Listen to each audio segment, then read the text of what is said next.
Readings of Almighty God's words on the pursuit of the truth. How to pursue the truth. 7. Number 11. Innovative ability.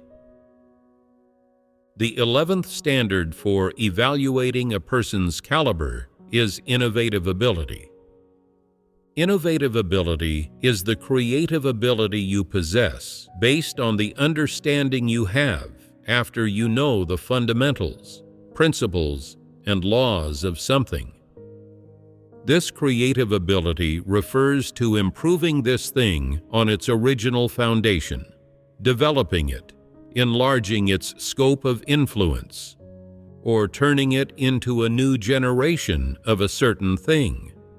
This is called innovative ability. Specifically, it means that on the premise of accurately grasping the objective laws of a certain thing, you can apply them to real life, enlarge and broaden their scope of application, and allow these fundamentals and principles which conform to the developmental laws of things to serve more people, so that more people receive benefit and help from it. For one thing, you are sustaining these fundamentals and principles, constantly enlarging their scope of influence and their audience. Additionally, you are transforming them from a literal presentation into a tangible thing that people can gain real benefit from in a more practical manner, and by going a step further. This is what it means to have innovative ability. If a person, on the foundation of the family environment and growth background they have, and the knowledge they acquire, can accurately grasp the fundamentals, principles, and developmental laws of something, know how to apply these fundamentals and principles, and how to turn these fundamentals and principles from theory into tangible things, not stopping at the level of words and doctrines, but applying them to real life, making them part of people's lives, and turning them into results that serve people, allowing people to gain benefit and help from them, and making people's lives more facilitated and convenient. If one can achieve this level, they are a person with innovative ability and a person of good caliber. That is to say, if you can, on the basis of understanding the fundamentals of the developmental laws of things and the truth principles, realize the promotion, sustaining, expansion, or renewal of a thing. If you have this ability or can accomplish any one of these, and can allow the fundamentals and laws of a positive thing or the principles of the truth to be implemented, materialized, and expanded among people, then this proves that your caliber is good. Even if you cannot bring it to a deeper level, at the very least, if you can sustain, expand, and materialize it, and can enlarge its positive influence, then this proves that you are a person with innovative ability. If you do not possess this ability, and you only have the ability to comprehend the laws of positive things, but this comprehension ability only remains at the level of literal and theoretical comprehension, and you cannot implement or materialize them with people, nor can you make them serve people and benefit them, then you do not have innovative ability. You must be able to practically operate and apply the fundamentals, principles, laws, and rules. Only then can you be said to have innovative ability. Only those who possess this ability are people of good caliber. For example, some leaders and workers or supervisors can implement the principles and provisions of God's house right after they understand them. They implement the truth principles of each item of work with God's chosen people, helping more people understand the truth and making it so the church's work proceeds in an orderly manner. That is, so that it circulates positively within the scope of the principles, continually developing and advancing without deviation. What result do people see from this? Everyone does what they should within the scope of this work. Everyone understands the principles and acts according to the principles. The work has no deviations, and this work continually produces new results or new pieces of work. Even if special circumstances arise in the process, the supervisors will know how to handle them flexibly according to the fundamentals, provisions, and principles of the work. Under their leadership, this work continually proceeds in an orderly manner and basically does not stop. That is, no matter what situation may arise, no matter who may come to disturb or spread any fallacies, it will not affect the orderly progress of the work. The work continually moves forward. Can it be said that the fundamentals of this work and the truth principles in this regard are being continuously sustained? Through the implementation, sustaining, and advancement of the fundamentals and principles of this work has not been interrupted. It is continually implemented and sustained in an orderly manner, and at the same time, good work results emerge in different periods. The influence of these work results is continuously enlarging, and more people are benefiting from them.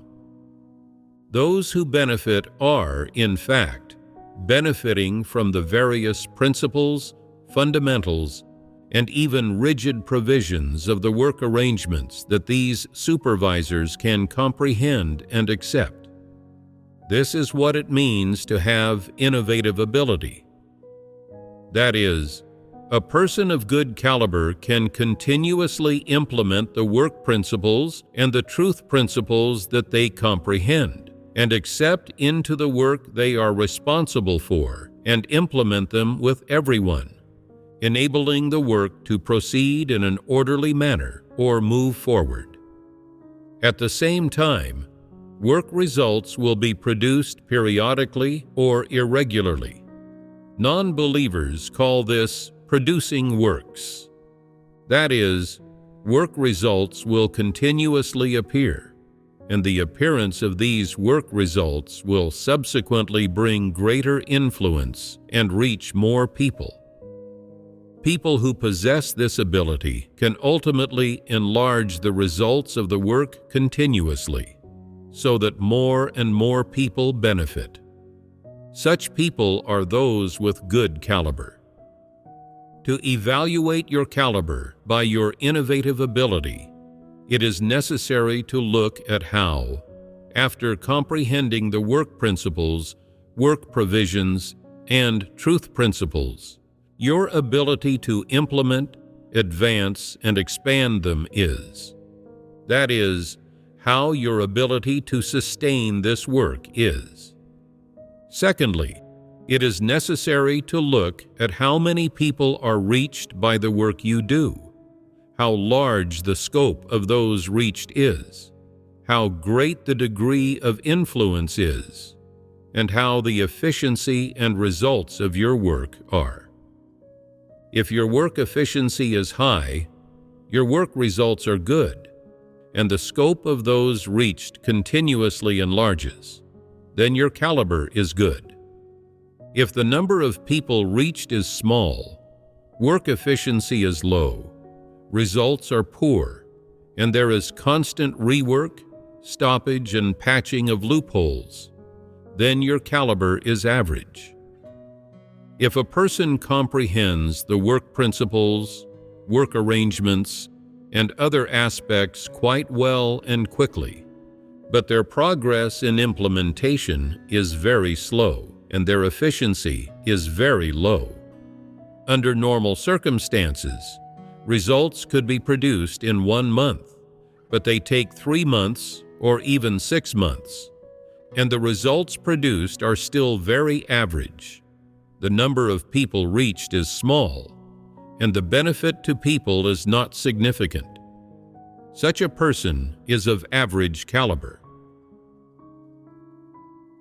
Some people, after understanding certain principles or fundamentals, only apprehend the literal meaning at the time and cannot relate it to the people, events, or things in their work that involve these principles or fundamentals whatsoever. They merely listen to the principles and fundamentals as regulations or doctrines, and after hearing them, they make no plans in their hearts and do not know how to implement them or how to apply the work arrangements and the fundamentals or principles they understand to real life. They fundamentally cannot draw any connections between real life and these fundamentals or principles. When it comes to real life or work, they set aside the principles, fundamentals, and the developmental laws of things, are unable to apply them, and simply do whatever they want to do. Let's not talk for now about whether their humanity is good or bad, or how their character is, or whether they intentionally don't do something, or whether they don't want to do something. Just in terms of caliber, such people have poor caliber.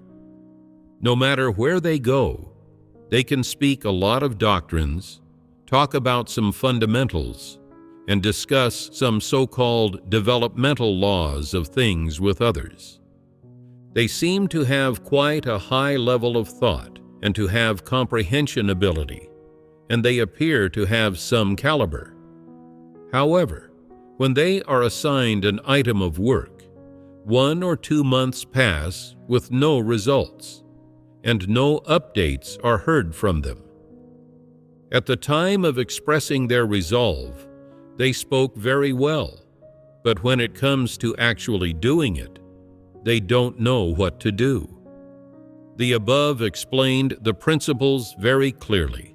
So what should I do now? Who should I appoint as the supervisor? Who as the preacher? And who should handle external affairs? I don't know what to do, but I made bold claims and expressed my resolve, so I have to do it. They are so anxious that they develop internal heat and get mouth sores, cannot eat or sleep, ending up disheveled and overwhelmed. Yet they still don't know what to do. These are the manifestations of people with poor caliber. Never mind how, when work is arranged for them, they make solemn vows and express their resolve, speaking bold and grand words with such spirit.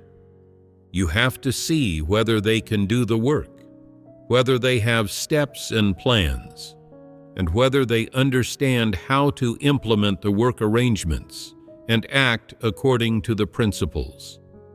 If they do not understand or cannot do this, then they have poor caliber.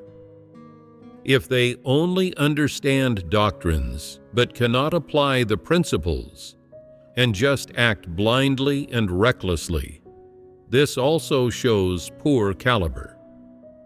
As long as you cannot implement the principles, fundamentals, or developmental laws of things effectively and in real life, then regardless of whether you are anxious and flustered or you commit reckless misdeeds, these are manifestations of poor caliber.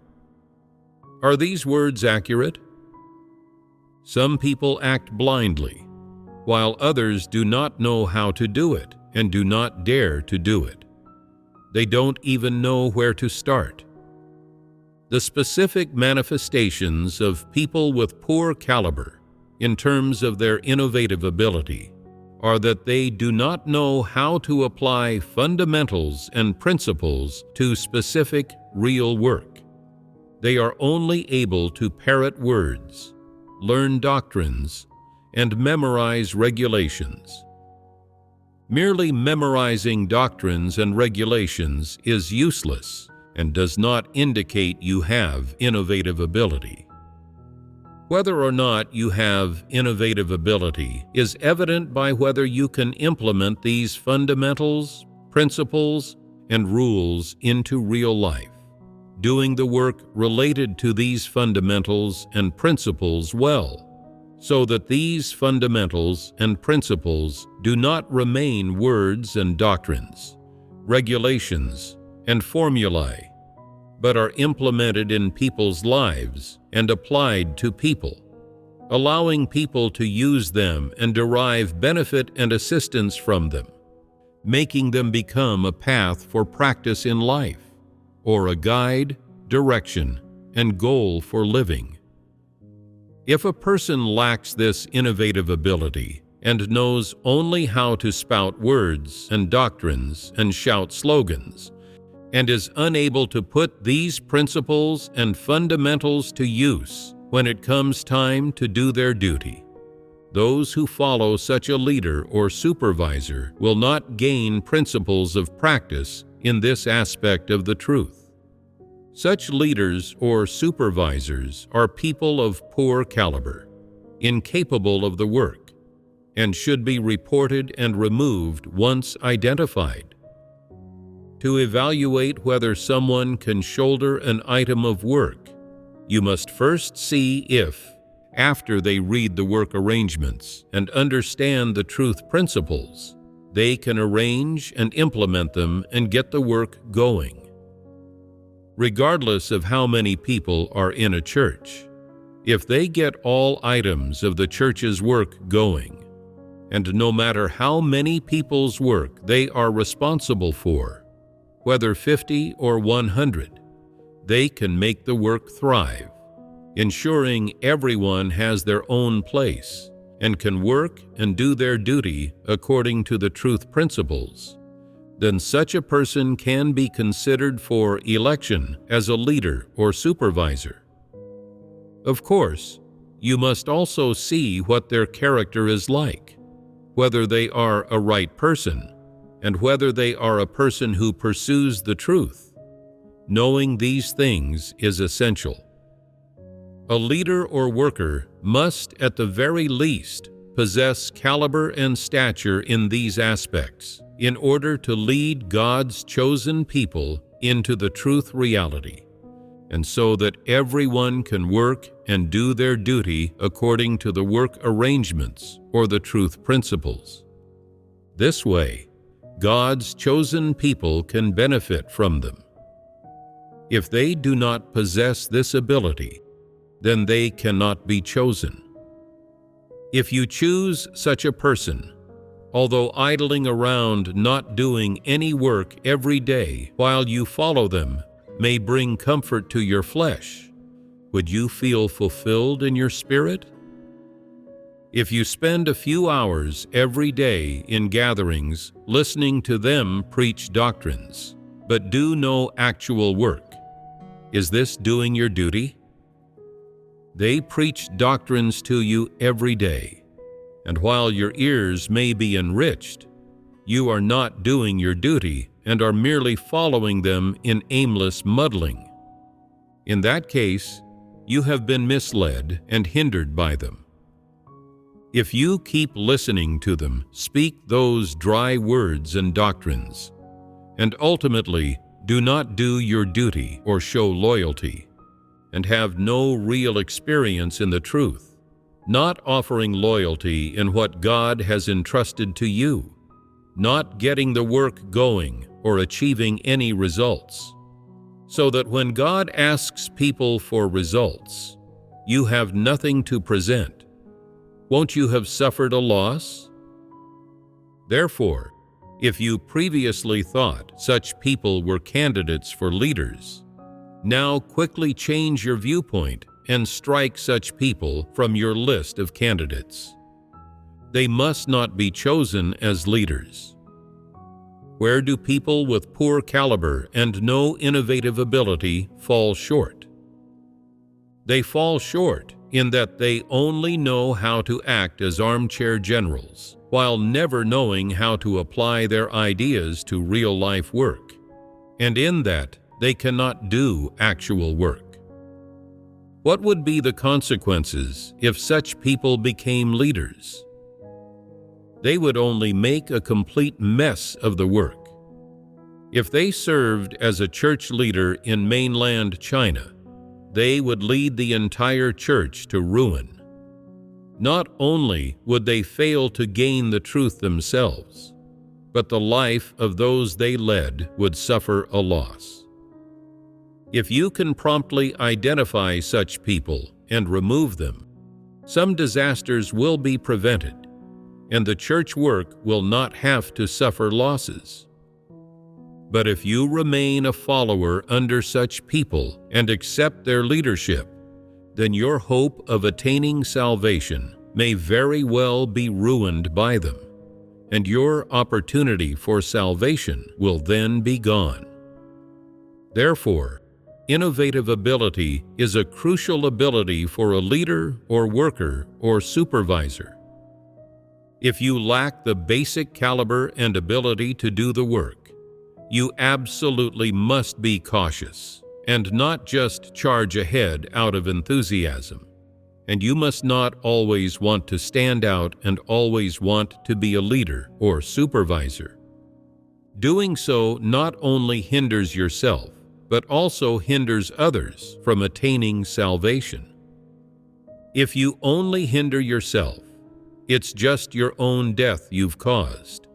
But if you hinder the brothers and sisters, aren't you harming many people? You might not care about your own life, but others care about theirs. Moreover, hindering your own day-to-day life or financial success is not a big deal, but hindering the work of the church is no small matter. Can you bear such a responsibility? If you are truly someone with conscience and feel that this matter carries significant responsibility, that hindering the work of the church is not something you can bear responsibility for, then you absolutely must not resort to any means necessary to show off and vie for leadership. If you lack the caliber and stature, don't always strive to stand out. Don't hinder the work of the church or hinder God's chosen people from entering into the truth and gaining a good destination just to satisfy your craving for authority. This is an iniquity. You should have some self-awareness. Do what you are capable of doing and don't always aspire to be a leader. Besides being a leader, there are many other duties you can do. Being a leader is not your exclusive right, nor should it be your pursuit. If you have the caliber and stature to be a leader, and you also have a sense of burden, then it is better to let others elect you. This practice benefits the work of the church and everyone involved. If you lack the caliber to be a leader, you should demonstrate some kindness and take some responsibility for others' futures. Do not always vie to be a leader, and do not hinder others. Wanting to be a leader and take charge of the work of the church despite having poor caliber shows a lack of reason. If you lack the caliber and stature, just do your own duties well. Truly fulfilling your duties shows you have some reason. Do whatever work you can according to your ability. Do not harbor ambitions and desires. Do not only seek to satisfy your personal desires while neglecting the work of the church. This harms both yourself and the church. This is the manifestation of people with poor caliber in terms of innovative ability. People with poor caliber all fall short of having innovative ability. Those without caliber, then, possess it even less. Such people cannot understand the fundamentals of things, the developmental laws of things, or the truth principles at all when they hear them. When reading God's words, even if they can see that these are the truth principles, they cannot connect the principles to their scope of application or to the people and matters they involve. They even think, this fellowship on the truth is too detailed, and there's too much of it.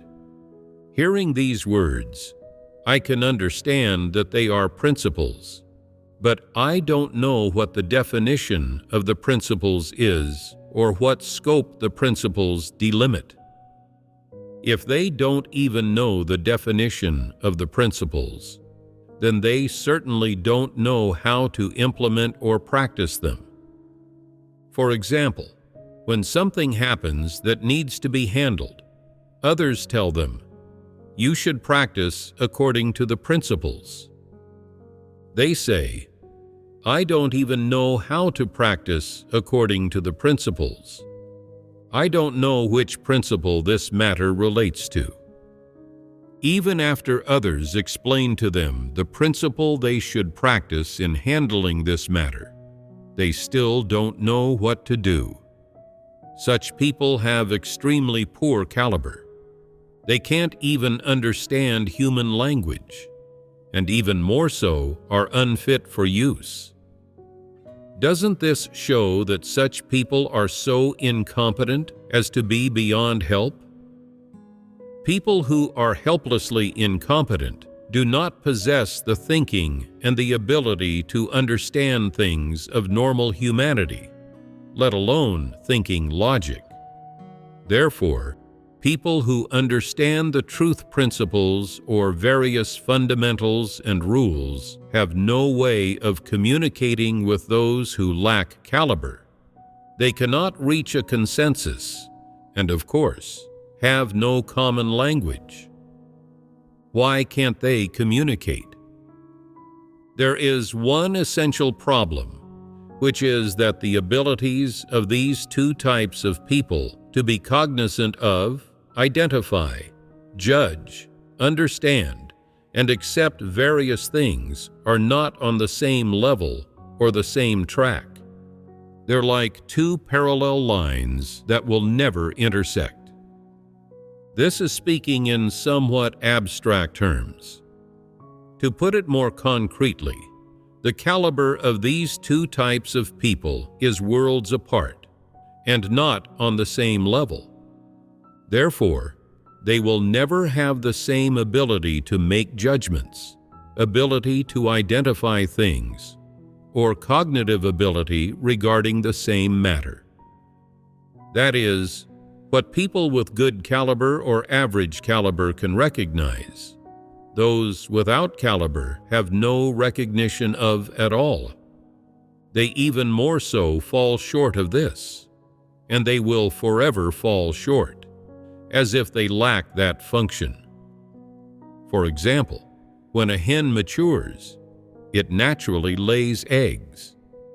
Even if its production is low, it will still lay eggs because it has that function. However, no matter how well a rooster is fed, it cannot lay eggs because it does not have that function. The rooster says, although I don't have the function of laying eggs, I can crow in the morning. No matter how many times you crow or how loud your voice is, it doesn't mean you can lay eggs. While the hen doesn't crow, it has the function of laying eggs. Why am I giving you this example? Because people without caliber will speak such distorted, fallacious, illogical reasoning.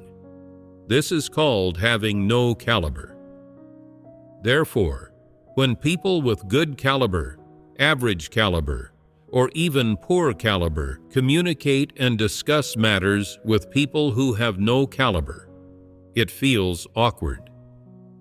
With people of poor caliber, you can still communicate on certain simple and easily understood matters. But with people who have no caliber, no one can communicate with them because they have no comprehension ability and no thoughts or viewpoints about anything. This is the description or explanation of people without caliber. When you communicate something with them, even though you explain it thoroughly and clearly, and they may say they understand, nevertheless, when the same thing happens again, they still do not understand and will again speak distorted, fallacious reasoning. Tell me, can such people understand the truth? They have no ability to identify or be cognizant of things. How could they understand the truth? Saying they can understand the truth would simply be nonsense. People without caliber lack innovative ability, so their manifestations in this regard are like this. Because they do not understand any fundamentals or principles, they have no planning in anything they do. Their minds have no plan or steps, and even more so, they cannot implement any fundamentals or principles. Whatever they do is a complete mess, a total muddle. Such people can only exert physical effort and do manual tasks.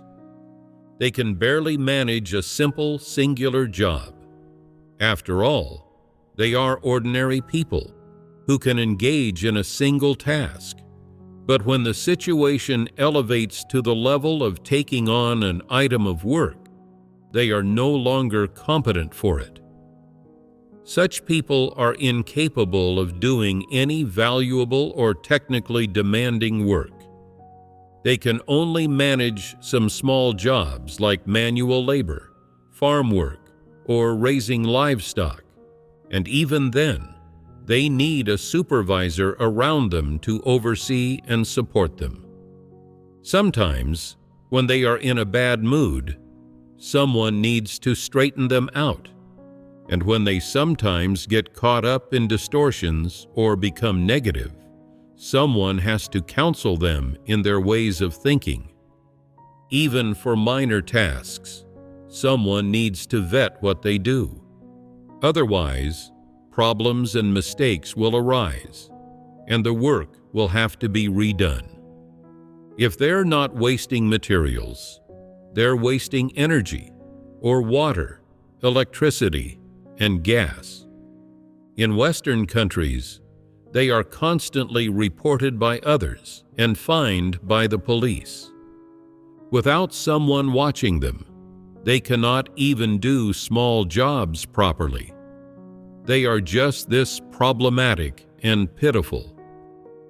These are the manifestations of people without caliber. Aren't such people just useless and fools?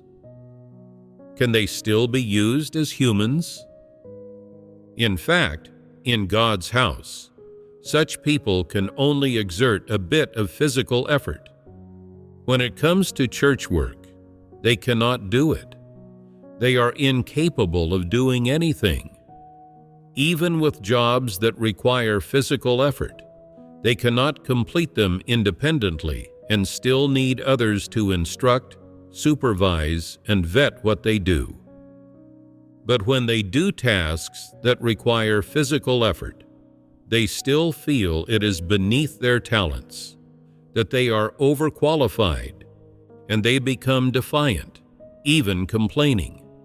Look at those people doing technical computer work, writing articles, singing and dancing, or acting. How glamorous they are. But I can only handle hosting and cooking, dealing with grease and smoke all day. In a few years, I'll turn into a haggard woman. Look how pitiful I am. They always feel quite pitiful doing this work, but they never stop to think about why they can only do this kind of work. They do not measure whether they are truly capable of handling other work. It's because their caliber is poor that they always feel upset when doing some tasks that require physical effort. If their caliber were truly good, they wouldn't feel upset. Their caliber is already so poor that they can only do physical tasks, yet they still feel it's beneath their talents. Aren't they fools? Such people are truly foolish. People of this sort can't even do tasks that require physical effort properly. When cooking, they either make too much or too little, and no matter how long they cook for, they still don't know what pattern they should follow in doing so.